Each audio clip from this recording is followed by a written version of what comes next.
author. Okay, Mr Noriega is the author of the book, and I always thought if it's not broken, don't fix it. But if it's broken, don't fix it either, right? It's incredible. It's incredible what they're trying to do in these poor kids. We're going to learn all kinds of wonderful stuff and how great Common Core is. Please welcome Mr Noriega.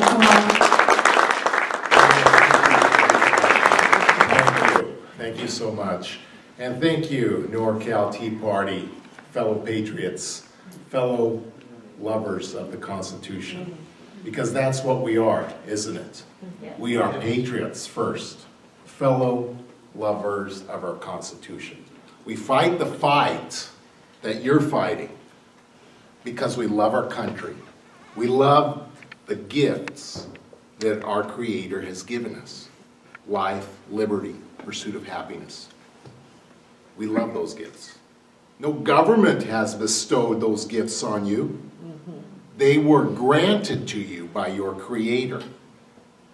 And thus your Creator allowed this country to be formed out of the ashes of tyranny. The only country on earth free where you and I could build a family, a society, free from the tyrannies that the oppressors of the world wanted to create. Let me tell you a little bit about myself and back up a little bit. The reason why I know all this, and I know we just got into the game.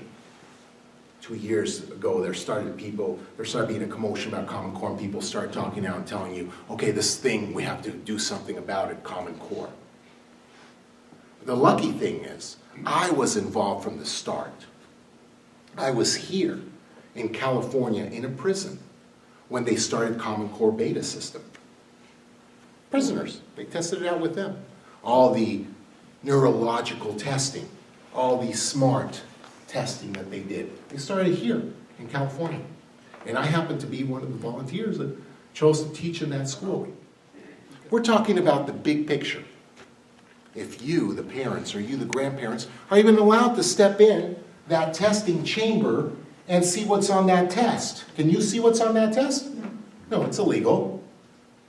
But what's crazier than that is the government tells me as a teacher that I can't see the test. I have to proctor the test in a shielded area where the screens are turned away from me. I can't see the test that the children are taking. It's illegal. In other words, our government of the United States is telling us as teachers, you know what? We don't even trust you. We'll take over, we'll be in charge, and as soon as that kid hits enter, it's sent to the federal government. We no longer see that test. So who's in charge, and how did this happen? What's going on here? What's the common, what happened? Wait a minute, Mr. Noriega, you're going too fast. Wait, I never heard any of this. What's happening? Common Core has been in California for 4 years. You think it's just 2, don't you? You see, it snuck in without any media coverage overnight, 2011, in a coup that would be in one of the best spy movies in the world.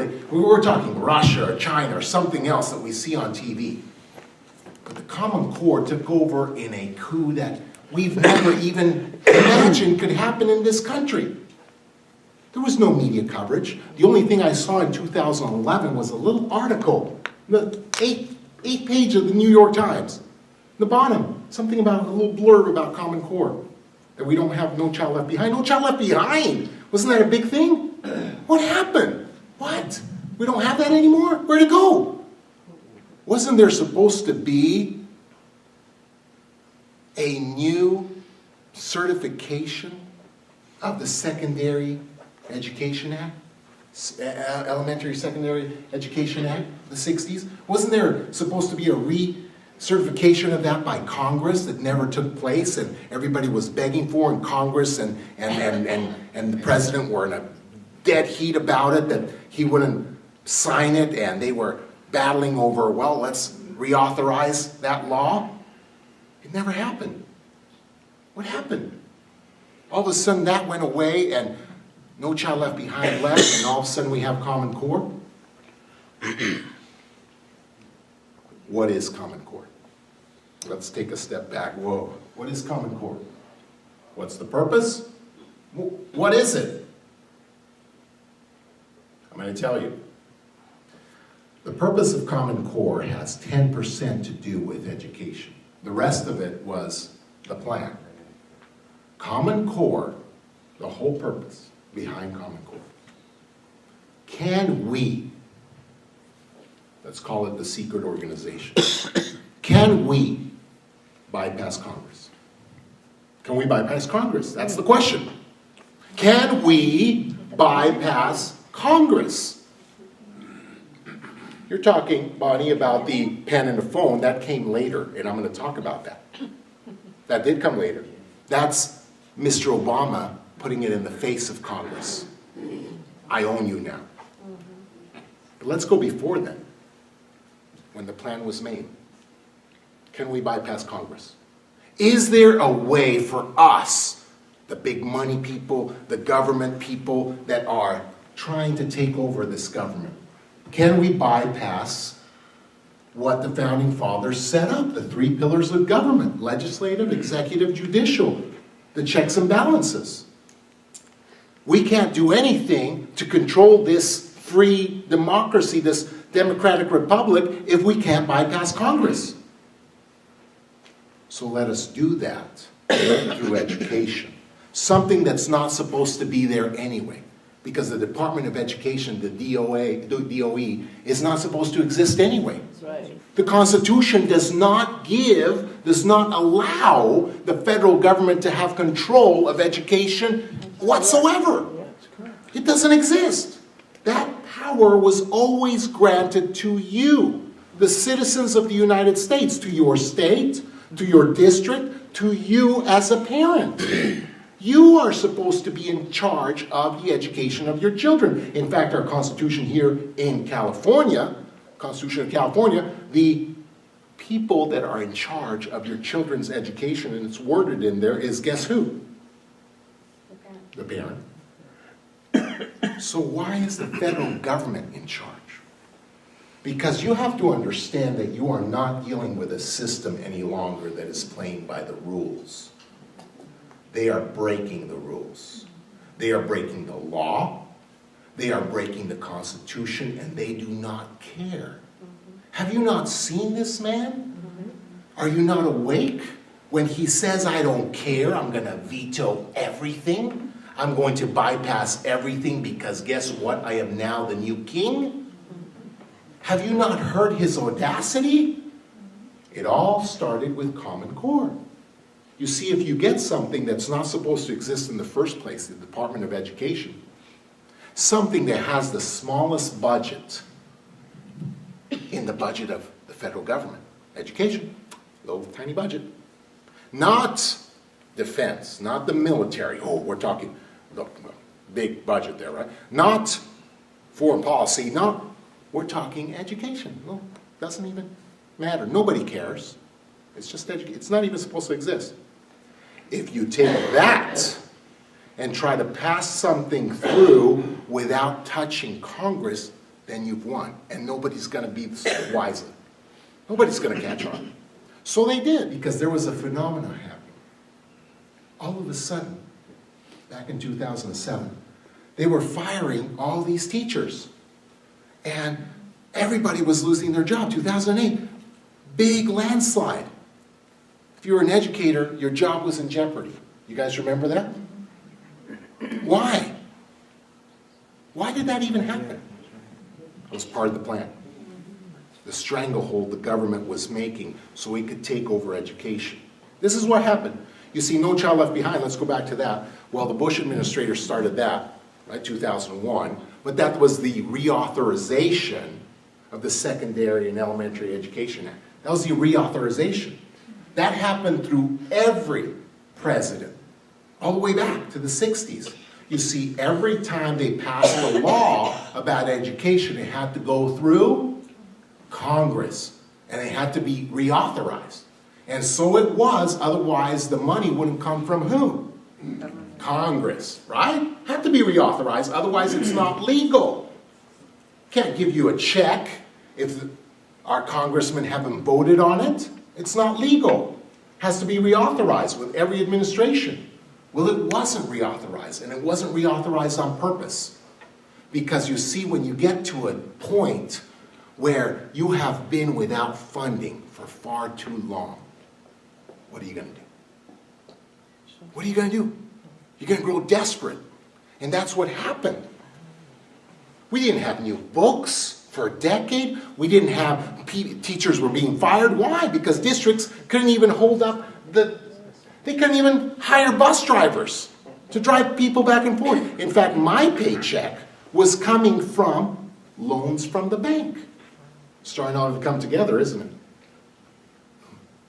Banking collapse. Sound familiar? Housing industry collapse. Sound familiar? Auto industry collapse. You see, we had to take all these loans from the banks here in California to pay our teachers. Right here. And if we do that for several years, you're in a pickle. Government's not giving us the money. No reauthorization.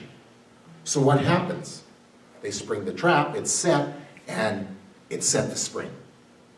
They're waiting patiently, and, oh, finally, one state says, you know what, we've had it. We're not going to do No Child Left Behind. Remember when that happened? 2011, July. We're out. Another state, we're out. Government is so excited, they send out Arne Duncan. And Arne Duncan says, does he say, no, you're going to be fine, you have to follow the law Congress has set? No, he says, you're right. Let us break the law together. All you have to do is sign this dotted line and give your rights away. It was incredible. I was here in 2011 in those meetings. Administrators were present throughout California, and I couldn't believe them. Are you listening to this? I was, what? Oh, by the way, we can change whatever we want to, and we're not going to tell you exactly what the law is going to be, and we can do whatever we want to in the future, just sign. I said, you guys aren't going to sign to that. There's no way. You mean to tell me that the government can do whatever it wants, change the law whenever it wants, and you guys are going to sign that blank slate? And guess what they did? They fell over each other. They were so hungry for that money. It was so ugly to see the desperation. How quickly California, followed by all the rest of it, except 5 states, of course, but and Texas, one of them. Hooray for Texas. But it was incredible to see how quickly your administrators and your governors in that secret meeting went over to the White House and sat with the president and Arne Duncan and signed away your rights to education illegally behind closed doors, because governor, guess what, does not have the authority to even put his finger on education. It's the State Board of Education, according to the Constitution of California. So what's the governor doing involved writing emails to Arne Duncan and signing on the dotted line? Because this was a secret combination. You see, once they had signed education away, and it fell like a snowball, and those initial 2 states that said we're out, guess what happened to them? They were the first in line. We're in. Because of the money. Because now the money's promised. It will flow like milk and honey as long as you sign your rights away. And they did. And that's how Common Core came in. And the victory wasn't, it's for better education to level the playing field. Have you heard that propaganda? Let's level the playing field. It wasn't that. That wasn't the celebration. The celebration behind closed doors was, we've done it. We've bypassed Congress. Now let us do what we were supposed to do in the first place, which is take over this government. First, we need money. You look for the most powerful private industry that was their target in the first place. It's called Bill Gates. Healthcare, trillions of dollars. So you use the model that already worked. Remember Common Core? First, you get everybody desperate. You sign this thing through, and you put it through Congress. And they sign it, right? Okay, no deal left behind. That's fine. Then you, what? It falls apart. Whoa, what's happening? Oh, everybody panicking. What do? Waivers. Same thing with Common Core. Waivers. Everybody signs the dotted line, right? I'm going to, that word is silly, isn't it? Waivers. You're thinking, we're waiving something, magic wand. No. Waive your right to me.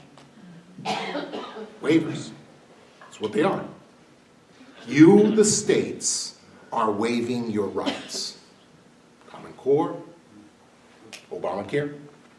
So now that you've waived your rights, and we have them, sound familiar from George III? You know, I will give you relief if you waive your rights. Isn't that what our founding fathers escaped from in the first place? Because he was offering to give them relief, wasn't he?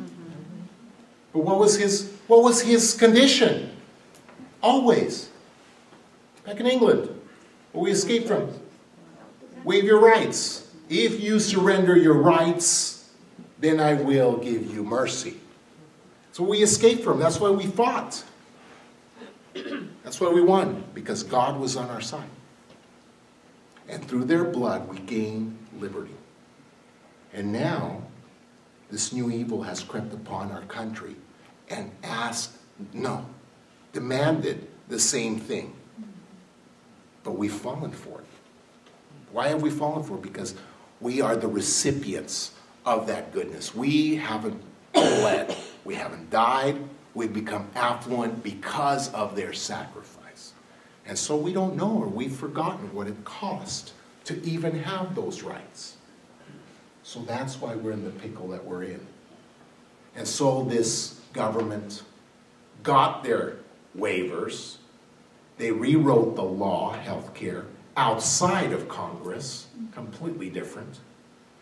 And now they took over a multi-trillion-dollar industry.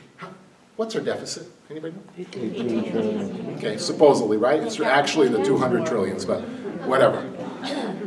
Healthcare makes over a what? Trillion, makes hundreds of trillions of dollars a year. It can pay off our deficit easily. It's the most affluent private sector there is. And how do I know this? Because I used to be an insurance agent. I used to be an insurance agent.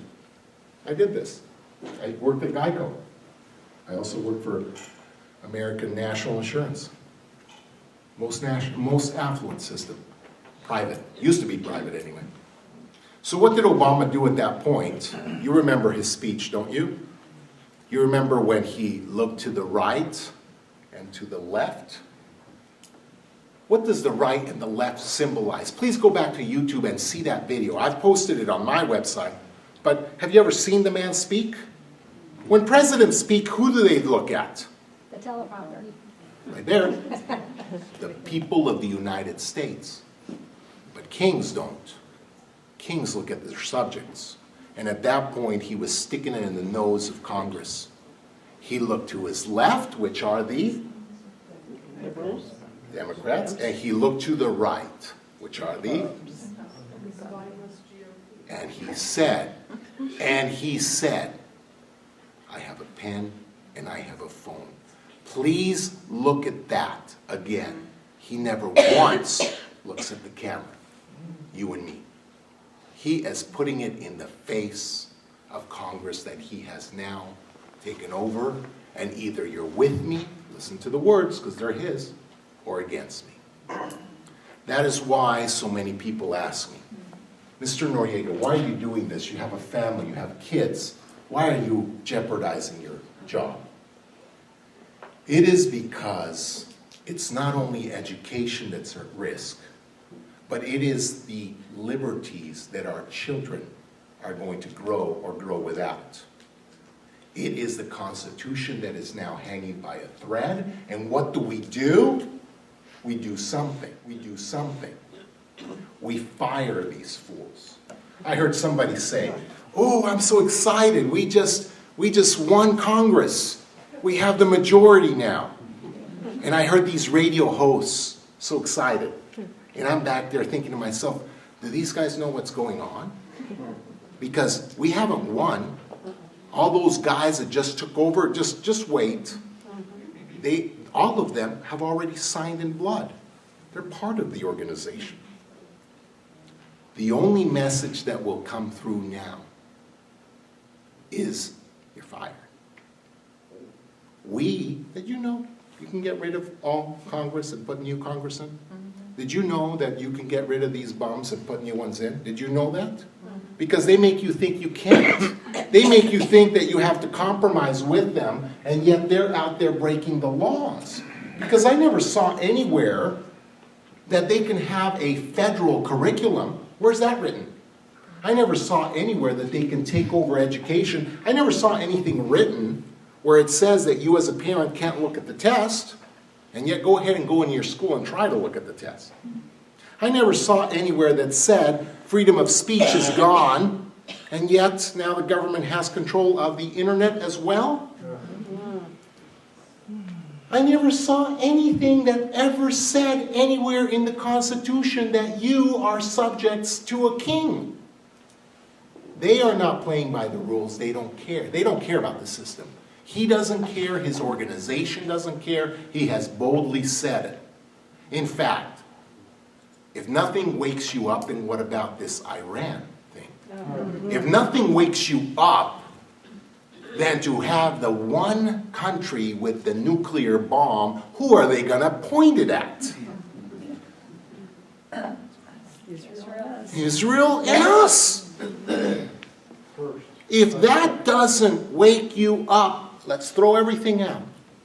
They are not set for diplomacy, discussion. Let's sit down and be open and talk about it. Your leaders are part of a dark organization bent on the destruction of your freedom. And there it is. Get rid of those bums. They are evil. Replace them. Tea Party. Get good people in there. Please. We are in jeopardy. Our country has never had the crisis that it has now. There has never been anybody bolder, anybody more evil as president. Even FDR, doesn't matter. At least we were free back then. As democratic as we could be, at least we were free. I never have been even thinking that this would come to this. But this is why I'm here, and this is why I'm doing what I can. Because it's not about, whatever our differences may be. It's about uniting for what is right. The country needs you. Stand up, do something now.